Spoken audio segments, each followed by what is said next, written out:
teams deployed in the vulnerable areas, and there are about 5 of them on standby so that if there is a need, they can also be put back. In fact, steps are being taken to ensure that there is no disruption of power supply at a time when the state is battling the coronavirus crisis and thousands of patients are undergoing treatment in various hospitals. Republic spoke to NDRF DG and IMD DG on the preparations for Cyclone Nisarg. Let's take a look.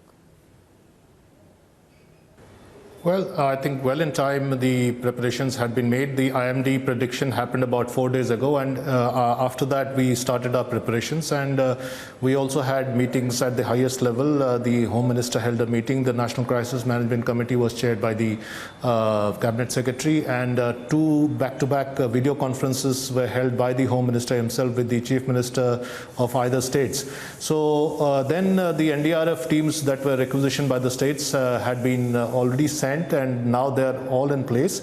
10 teams are in Maharashtra with 6 teams on standby if required, and 11 teams are in Gujarat with 2 teams on standby. And as we speak, in the morning there was a fresh requisition from Gujarat state for another 5 teams, and they are being airlifted from Bhatinda in Punjab, and they should be reaching any time in the evening or late night.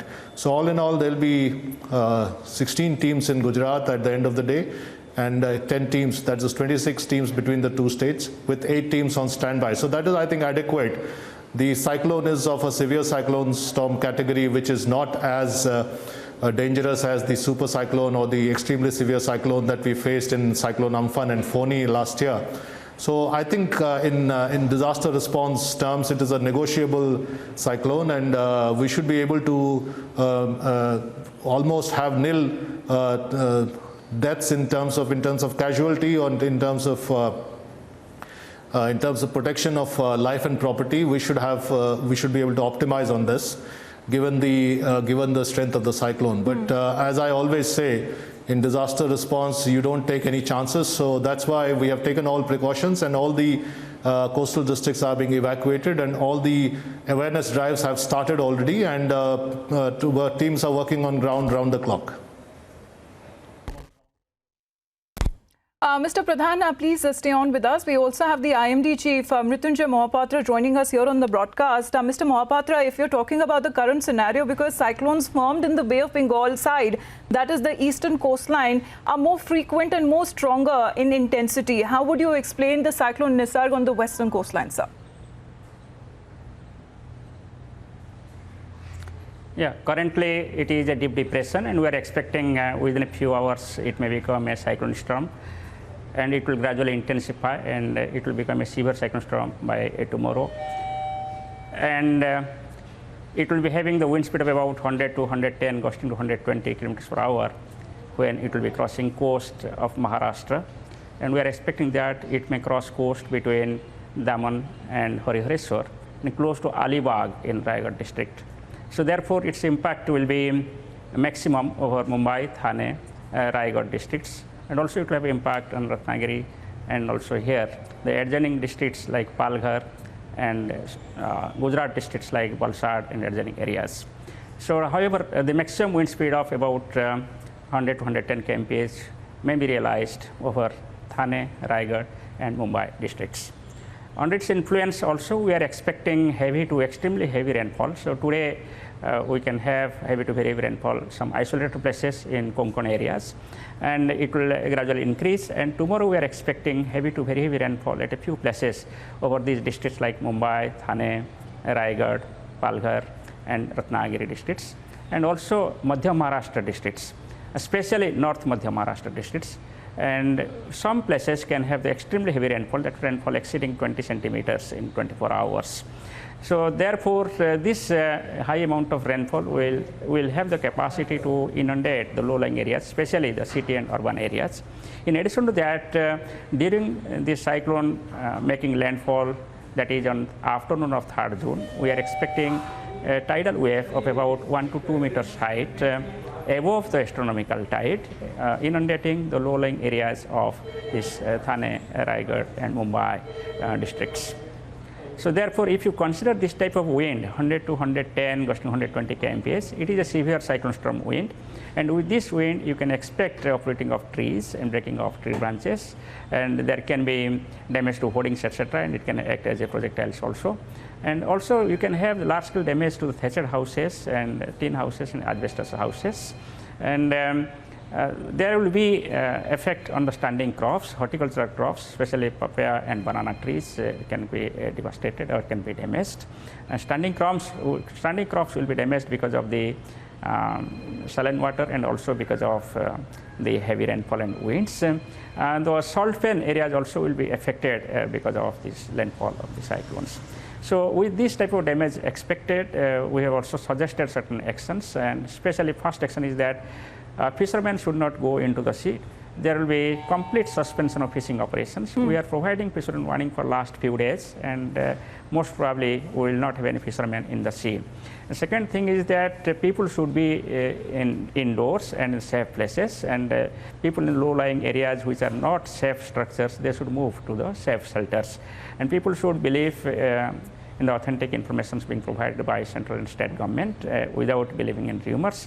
And they should cooperate with the government authorities for management of the cyclone.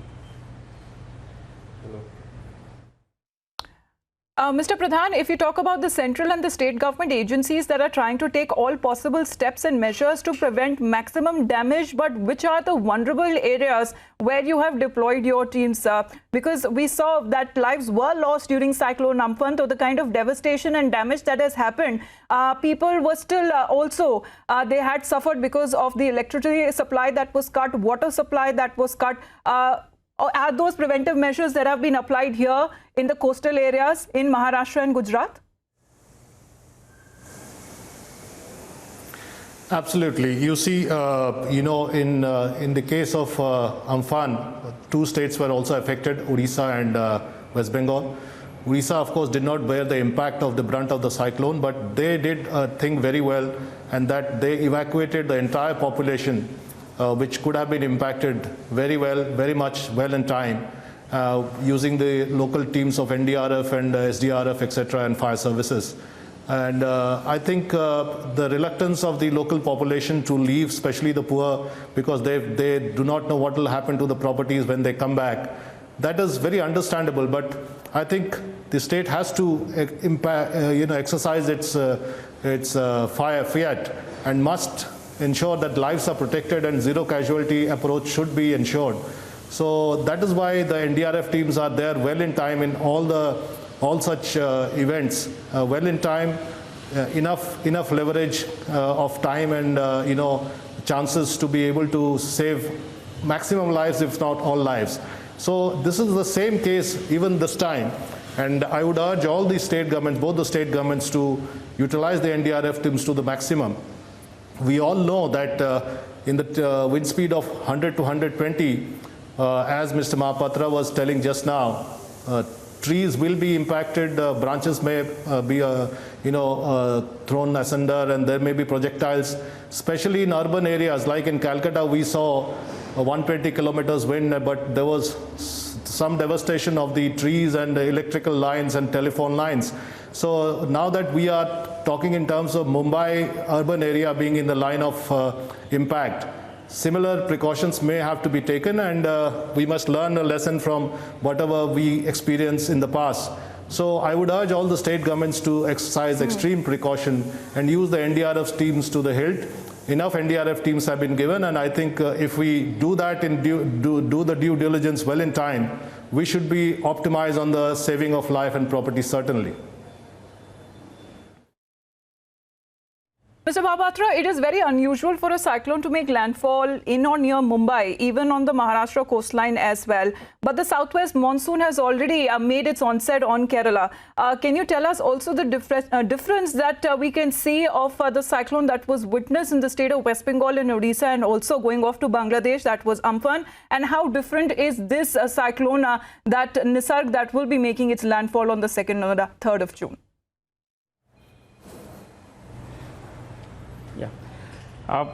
Both these cyclones developed during this onset phase of monsoon. And if you compare the intensity, Amphan was quite severe. It was very severe cyclone storm with a wind speed of 155 to 165, gusting 185 kmph, whereas here we are expecting wind speed of only 100 to 120 kmph. Therefore, it is just a severe cyclone storm against Amphan being a very severe cyclone storm. Therefore, damage accordingly will be different. But another thing I just want to mention here that Mumbai being a low-lying area and generally being affected by the tidal waves, and when the cyclone approaches, and we'll have also the additional tidal waves of 1 to 2 meters. So therefore, the low-lying areas, in this case, in Mumbai city especially and nearby suburban areas, you will have the impact of